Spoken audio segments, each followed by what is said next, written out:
ലോക ജനസംഖ്യയിൽ ക്രിസ്ത്യാനികൾ കഴിഞ്ഞാൽ രണ്ടാം സ്ഥാനം മുസ്ലിങ്ങൾക്കാണ്.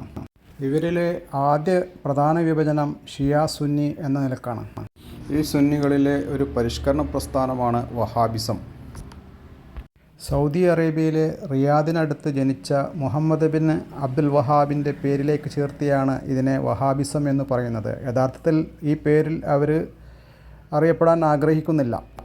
അറേബ്യയിലെ മുഹമ്മദ് നബിയുടെ ഭരണത്തിന് ശേഷം അനവധി രാജ്യങ്ങൾ മുസ്ലിങ്ങളുടെ കീഴിൽ വന്നു. ഇറാൻ, ഇറാഖ്, സിറിയ, തുർക്കി, ഈജിപ്റ്റ്, ലിബിയ, യമൻ, അതുപോലെ അനവധി രാജ്യങ്ങൾ.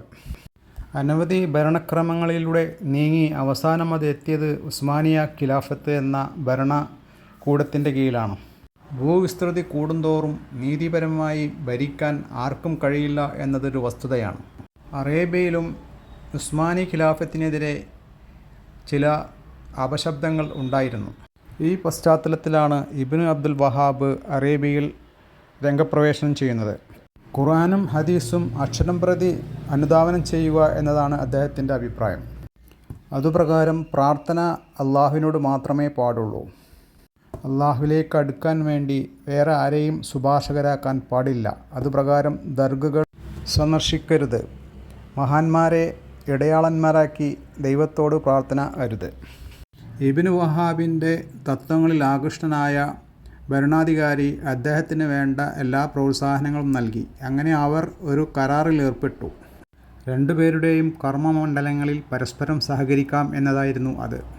ഇവരുടെ കൂട്ടുകെട്ടിന് വളർച്ച നേടിയപ്പോൾ പാരമ്പര്യ മുസ്ലിങ്ങൾ കീഴ്പ്പെടുകയും ഉസ്മാനി ഖിലാഫത്തിന് ക്ഷയം സംഭവിക്കുകയും ചെയ്തു. പശ്ചിമേഷ്യയിൽ സ്വാധീനം ആഗ്രഹിച്ച ബ്രിട്ടീഷുകാർ ഈ അവസരം മുതലെടുത്തു. തുർക്കിയുടെ കീഴിലായിരുന്നു അറേബ്യയിലെ ഇസ്ലാമിക ഖിലാഫത്ത്. രണ്ടാം ലോക യുദ്ധത്തിൽ തുർക്കി ജപ്പാൻ്റെയും ജർമ്മനിയുടെയും കൂടെയായിരുന്നു. അവർ യുദ്ധത്തിൽ തോറ്റപ്പോൾ അറേബ്യ തുർക്കിയുടെ കീഴിൽ നിന്നും മോചിതമായി. അപ്പോഴേക്കും സൗദി കുടുംബം അറേബ്യ മുഴുവൻ ഭരിക്കാൻ പ്രാപ്തമായിരുന്നു.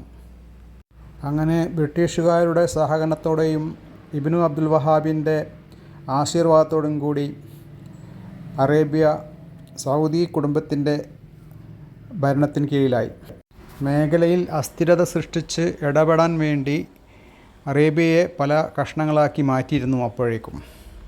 അങ്ങനെയാണ് സൗദി അറേബ്യയോടൊപ്പം Kuwait, Bahrain, Qatar, UAE, Oman എന്നീ ചെറു രാഷ്ട്രങ്ങളെല്ലാം ഉടലെടുക്കുന്നത്. ഒരു മിത്തോളം കരുതാവുന്ന ഇസ്രായേൽ സങ്കല്പം രാജ്യമെന്ന നിലക്ക് നേടിയെടുക്കാൻ സിയോണിസ്റ്റുകൾക്ക് സഹായകരമായതും പാശ്ചാത്യ ശക്തികളുടെ ഇടപെടലുകളാണ്. അറേബ്യയുടെ വലിയൊരു ഭാഗത്തിൻ്റെ ഭരണ അധികാരം കയ്യിൽ വന്നപ്പോൾ അവിടെയുണ്ടായിരുന്ന ദർഗകളെല്ലാം തച്ചു തകർക്കുകയും അതിന് എതിര് നിന്നവരെ കൂട്ടക്കശാപ്പ് നടത്തുകയും ചെയ്തു. എന്നാൽ ഈ സംഭവങ്ങൾക്ക് മുമ്പും ശേഷവും പാരമ്പര്യ സുന്നി വിശ്വാസികൾ സൗദി അറേബ്യയിൽ ഉണ്ടായിരുന്നു എന്നതാണ് വസ്തുത. അടുത്ത കാലത്ത് മക്കയിൽ ജീവിച്ചിരുന്ന സയ്യിദ് മുഹമ്മദ് മാലിക്കി, സയ്യിദ് അലവി മാലിക്കി തുടങ്ങിയവർ അതിൽപ്പെട്ടതാണ്. യഥാർത്ഥത്തിൽ ഇബ്നു അബ്ദുൽ വഹാബിന് ഉൽപ്പതിഷ്ണുപരമായ ഒരു പാരമ്പര്യമുണ്ടായിരുന്നില്ല. പരമ്പരാഗത സുന്നി കുടുംബത്തിൽ തന്നെയാണ് വളർന്നത്. അദ്ദേഹത്തിൻ്റെ പിതാവും സഹോദരനും പാരമ്പര്യ സുന്നി മുസ്ലിങ്ങളിൽപ്പെട്ട ആൾ തന്നെയായിരുന്നു. യഥാർത്ഥത്തിൽ ഈ മതനവീകരണം തുടങ്ങുന്നത് മുഹമ്മദ് ബിൻ അബ്ദുൽ വഹാബല്ല. അദ്ദേഹത്തിന് 375 വർഷങ്ങൾക്ക് മുമ്പ് ജീവിച്ച, അതായത് ക്രിസ്താബ്ദം 1328 മരിച്ച ഇബ്നു തീമിയ എന്ന പണ്ഡിതനിലൂടെയാണ്. ശേഷം ക്രിസ്താബ്ദം 1350 മരിച്ച ഇബ്നു ഖയ്യിം എന്ന പണ്ഡിതൻ ഈ ശാഖയെ പോഷിപ്പിച്ചു. ഇബ്നുൽ ജൗസി എന്ന ഒരു പണ്ഡിതനും പുറകെ വരുന്നുണ്ട്. ആധുനിക സൗദി അറേബ്യയിൽ അടുത്ത കാലത്ത് അന്തരിച്ച ഇബ്നു ബാസ് എന്ന പണ്ഡിതനും ഈ ശാഖയുടെ ശക്തനായ പ്രയോക്താവായിരുന്നു. ചുരുക്കത്തിൽ ഈ ചിന്താധാരയാണ് ആധുനിക സൗദി അറേബ്യയുടെ മതമുഖം. ഇവരുടെ പ്രബോധന പ്രവർത്തനം സൗദിയിൽ മാത്രം ഒതുങ്ങുന്നില്ല. സൗദി ഗവൺമെൻറ് സഹായത്തോടുകൂടി വിവിധ രാജ്യങ്ങളിൽ, പ്രത്യേകിച്ച് ഏഷ്യൻ, ആഫ്രിക്കൻ, യൂറോപ്യൻ രാജ്യങ്ങളിൽ ഈ പ്രബോധന പ്രവർത്തനം തുടർന്നു വരുന്നുണ്ട്.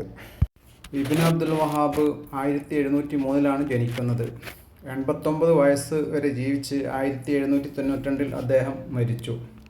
പ്രാഥമിക പഠനത്തിന് ശേഷം ഉപരിപഠനത്തിന് മദീനയിലേക്ക് പോയി.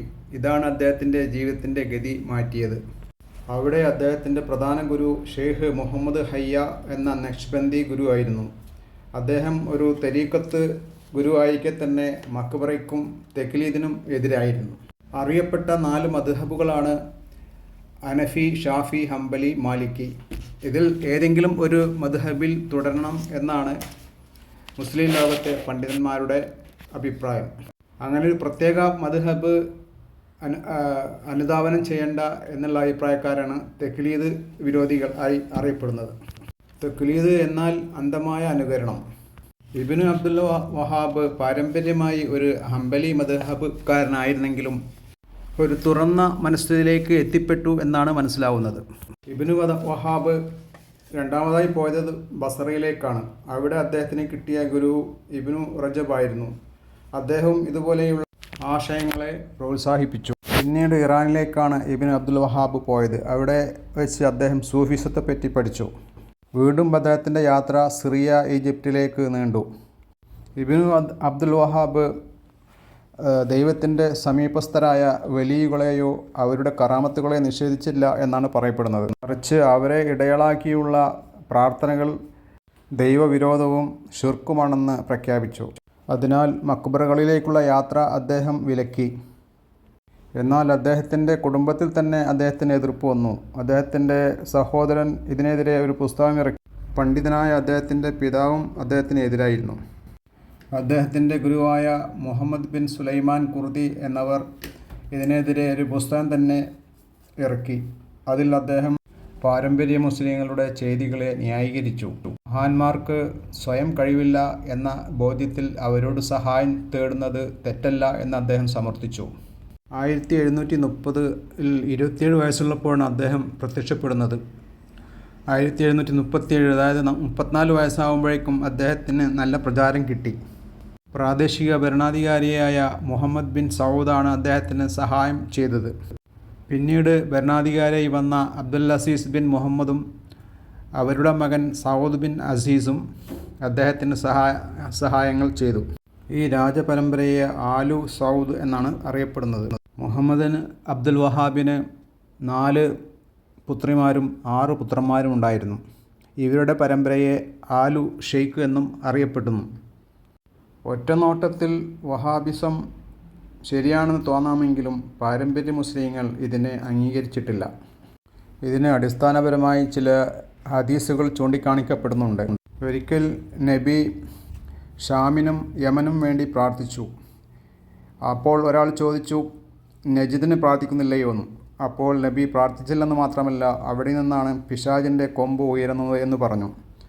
സുന്നി പണ്ഡിതന്മാർ പറയുന്നത് ഇത് ഇബ്നു അബ്ദുൽ വഹാബിനെ ഉദ്ദേശിച്ചാണ് എന്നാണ്. നജിദ് എന്ന് പറയുന്നത് റിയാദ് ഉൾപ്പെടുന്ന മേഖലയാണ്. അവിടെ നിന്ന് പിൽക്കാലത്ത് ഫിത്നകൾ ഉണ്ടാകുമെന്നാണ് നബി പ്രവചിച്ചത്. അവർ ഖുർആൻ പാരായണം ചെയ്യുന്നവരും വളരെ ഭക്തരും നമസ്കാരി ആദി കാര്യങ്ങളിൽ വളരെ കണിഷ്ഠത പുലർത്തുന്നവരുമായിരിക്കും. അവർ തലമുണ്ടനം ചെയ്യുന്നവരായിരിക്കും എന്നെല്ലാം നബി പറഞ്ഞിട്ടുണ്ട്. ഇത് തലമുണ്ടനം ചെയ്തത് വഹാബികൾ ആദ്യകാലത്ത് ചെയ്തിരുന്നു എന്നുള്ളത് സ്ഥിരീകരിക്കപ്പെട്ടിട്ടുണ്ട്. ഇബ്നു അബ്ദുൽ വഹാബിൻ്റെ വിമർശകനായ സൗദി പണ്ഡിതൻ തന്നെയായ സൈനി ദഹ്ലാൻ ഇക്കാര്യം പ്രത്യേകം പരാമർശിക്കുന്നുണ്ട്.